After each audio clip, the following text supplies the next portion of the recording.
Hi CC families, this is cycle 3, week 5, and I'm Mrs. Shannon, and we're going to start with English today. So I made these books for my kids. I am going to have them write to be on this line here. We're talking about irregular verb tenses, and so then they can practice kind of tracing some of the words that I wrote on this as well, if they want. So I'm also going to teach them the song to this that goes to If You're Happy and You Know It. So it goes like this. To be, am, are, is, was, were, being, been. To be, am, are, is, was, were, being, been. To be, am, are, is, was, were, being, been. To be, am, are, is, was, were, being, been. And then I'm going to give them a sticker. I probably a smiley face sticker since we just sang to If You're Happy and You Know It, and have them put it on the front of their book. I've decorated their books with their names on them. And so I give them a sticker each week after they've practiced that writing. And so then by the end, they'll have 24 stickers. So I like them to have writing practice each class. I think it's good for them. I teach the littles, the like 4 to 6 year olds. So it's, helpful for them, I think, to practice some writing. So that's English. Next, we're going to do timeline. And I have my timeline cards I got from the Classical Conversations bookstore. I put the first letter of each event on each card. I got these letters from the dollar store. I like to do that since I have little ones. A lot of them can't read yet. It helps them find the card. So I'm going to try something different this week. I'm going to have us sit around in a circle on the floor and give each student a timeline card, or 2 of them if depending on the number of students I have. And I'm going to go over each event in order. So the first one, Judah falls to Babylon. Let's say, okay, Judah, what does that start with? J, good. Who has that? Oh, good. So whoever has it, we'll put it in the middle of our circle on the floor. And then we'll go over the next one. So whoever has Babylon falls to Persia, we'll put that one in the middle on the floor. So once all the timeline cards are in the middle on the floor, I'm going to spread them out a little bit. And then I'm going to say, okay, we're going to play a game. I want everybody to close your eyes. And I'm going to take away a card while your eyes are closed. And then I want you to guess which one it is. So everybody's going to close their eyes. I'm going to take away a card. And I'm going to say, okay, which one do you think I took away? And see if they can figure it out. And then if they figure it out, hopefully somebody will, or I'll help them, say, oh, I took away Peloponnesian Wars. Oh, so then I'm going to have whoever figured that out tape it to the wall. I'm going to have painter's tape 7 pieces on the wall already, and they'll go put it on the wall in the right order, and I'll help them figure out which order they should put it in. And then I'm going to have them close their eyes again and take away another card and see if they can figure out which card I took away. Whoever figured that out can go put that one up on the wall in the right order. So once all the cards are on the wall, once we're done with that, I'm going to have the kids go stand against the wall, and we're going to go over the, by the cards, and go over the timeline motions together. So we'll have already done this in the big group, but I like to have them do this in the smaller group too. So first, the first one is Judah falls to Babylon. We've done that one before, law. And then you can make a little T and go temple destroyed. And then Babylon, so law again, Babylon falls to Persia, that's a P. And then Jews, so J, Jews return and rebuild the temple. And then we're going to make an R, Roman Republic. And then Golden Age of Greece, we're going to go down like that, Golden Age of Greece. And then Peloponnesian Wars, we're going to go like that on our nose, Peloponnesian War. Persia, our P again, Persia falls. I'm going to make an A for Alexander, Alexander the Great. Okay, I'll do that one more time. So Judah falls to Babylon, temple destroyed. Babylon falls to Persia. Jews return and rebuild the temple. Roman Republic, Golden Age of Greece. Peloponnesian Wars. Persia falls to Alexander the Great. So that is timeline. Okay, so now after timeline, we're gonna do geography. And I have my map here. So before class, I'm gonna have outlined each of the states. So this week we're going over Lansing, Michigan, Columbus, Ohio, Indianapolis, Indiana, Frankfort, Kentucky, and Nashville, Tennessee. So I'm gonna go over those with the kids and then have them with dry erase marker trace the outline of the United States. I'm gonna have them do that every week to get a good idea of the shape of the United States. Then I'm gonna give them a little eraser. I have these fun little erasers from like the dollar store that they can just point to each state as we talk about the state and capitals together a few times. Then I'm gonna bring out Baldy, my eagle puppet. Thought very appropriate since we're talking about the United States. And we're going to sing the state song together. So you could try to sing the whole song with your students. It's from CC Connected, or just the states for this week, or both. But so it goes like this. Lansing, Michigan, Columbus, Ohio, Indianapolis, Indiana, Frankfort, Kentucky, Nashville, Tennessee. Lansing, Michigan, Columbus, Ohio, Indianapolis, Indiana, Frankfort, Kentucky, Nashville, Tennessee. So that is geography. And then we're going to do math. And for math, I'm going to, where did I put it? I had a shaky egg somewhere.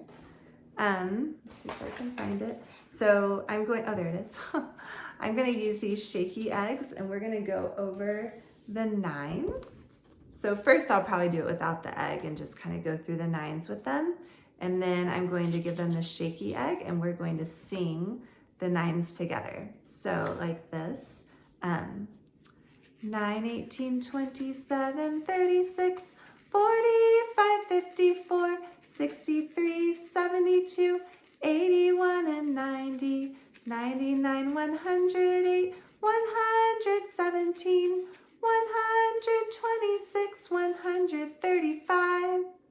So then I'm gonna, once they just kind of shake it normally, I'm gonna have us walk around a circle around our table, and they can shake it as they walk as we sing. Then they could shake it as maybe a slow jog around the table as we sing. Then if we're feeling silly, they could crawl, just some fun things like that. And then for tens, we're gonna chant them.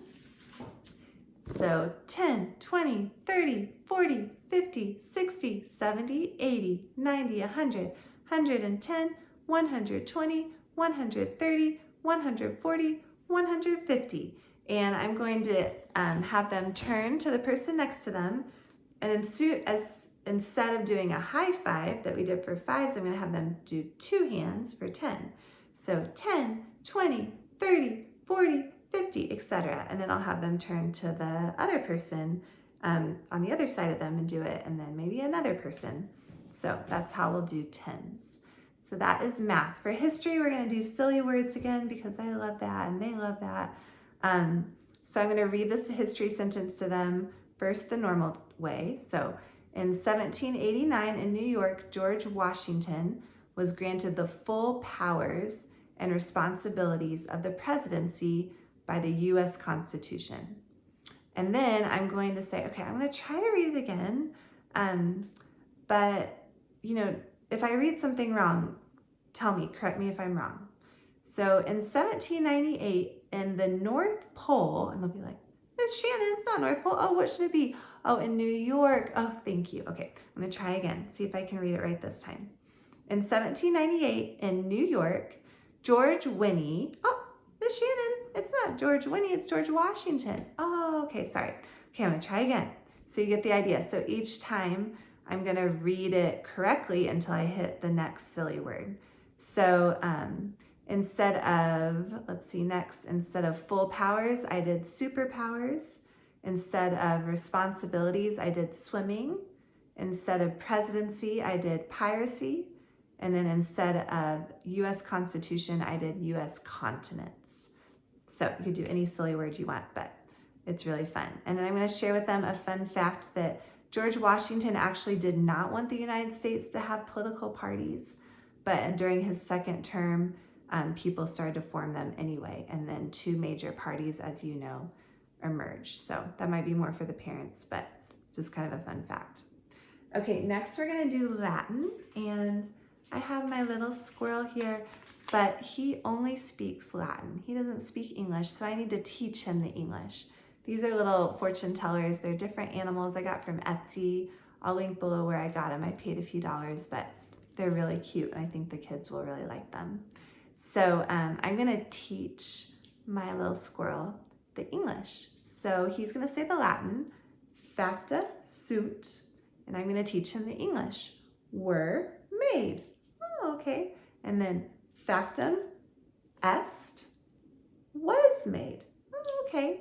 So I'm going to teach him. I'm going to have the students repeat after me. Then I'm going to give them a little cootie catcher or fortune teller, whatever you want to call it. And I'm going to pre-make them just because my kids are little and it'll save a bunch of time. But you could have your kids help make them if they're a little bit older. And we're going to sing, "Be careful, little eyes, what you see." So it goes like this, or to that tune. It goes like this. Latin verbs facta sunt were made. Factum est was made, missus sent. Comprehenderent comprehended. Lucet shineth fuit there was. So now that my little squirrel knows the English because I taught him, he can sing with me. Let's try it one more time. Latin verbs facta sunt were made. Factum est was made, missus sent. Comprehenderent comprehended. Lucet shineth fuit there was. So, and that's to the tune again of "Be careful, little eyes, what you see." So that is Latin. And then for, let's see, what do I have left? Oh, for science. So for science, what are the 5 main senses? So I'm just going to ask them, what are the 5 main senses? The 5 main senses are sight, hearing, taste, smell, and touch. And I'm going to give them a little finger puppet. I showed these before.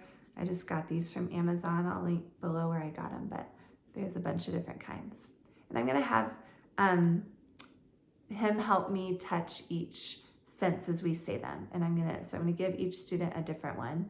And we're going to say, what are the 5 main senses? The 5 main senses are sight, hearing, taste, smell, and touch.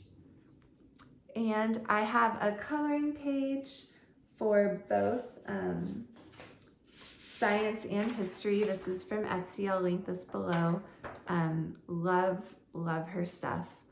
And so I'm going to either have them color this if we need a little break or send it home. I also put this on my board because, so Kimberly made these for science, history, and she made hymns too, and math. So she also designed what I showed this before too. So I'll link these below. And I have one for history as well. And I have this coloring page for history too that I'll either send home with the kids or hand out. That was from the same person at Etsy. I'll link that below. So now we're to fine arts. So for fine arts this weekend, I got this idea from CC Connected. So if you go to CC Connected in forums and just search for perspective, because we're talking about perspective this week, you'll find it. But basically I cut out these little pictures and I put them on this diagram of a path just to show the kids what perspective means. So what I'm going to have them do is I'm just going to give them this paper and these little cutouts. I'm going to pre-cut them. Again, I'll link this on CC Connected. It's already all done. You just have to cut them out. And I'll give my kids a glue stick because they really like using glue sticks sometimes. And I'll have the parents help them tape these in the appropriate places. So like the bigger items are farther down the bottom of the page and the smaller items are towards the top to show kind of the closer something is to us, the bigger it is. And we'll talk about the dog is really a lot smaller than the house back here, but the house is just farther away, and so the dog looks bigger. And so then they can color it if we have time, or take it home and color it. So that's what I'll do for fine arts. And for presentations this week, I'm going to have the class teach us how to do something. So I'm going to encourage the kids to maybe think about 2 or 3 steps or 4 steps, whatever is appropriate, of just how to go about doing something. So for example, my daughter really likes cutting with scissors right now. So she might teach the class about how to cut with scissors. So that's what I'm going to do for presentations. And then I'm going to, for review, I'm going to use these action cards, and I'm going to have a student choose one, and then we're going to do these actions as I play a review song from a previous week for them. So I'll probably just kind of make a playlist, mix up some songs, and I got these from Driven by Grace. She made these fun review cards. So we've got like moonwalk or push up or plank. We've got frog jump. So for example, I might play one of the history songs from a previous week, and we frog jump around the room while we listen to it. And then once the song is done, then I'll ask a question about that song just to kind of review that. So that's what I'm planning to do for a review. You could also just play, if you kind of feel like people are tired and done, you could play some of the review songs and just let them color for a little bit, I think, or play with Play-Doh. Those are some ideas. So I believe that is all. I hope that was helpful for you. Let me know if you have any questions, and I will see you next week. Thank you. Bye.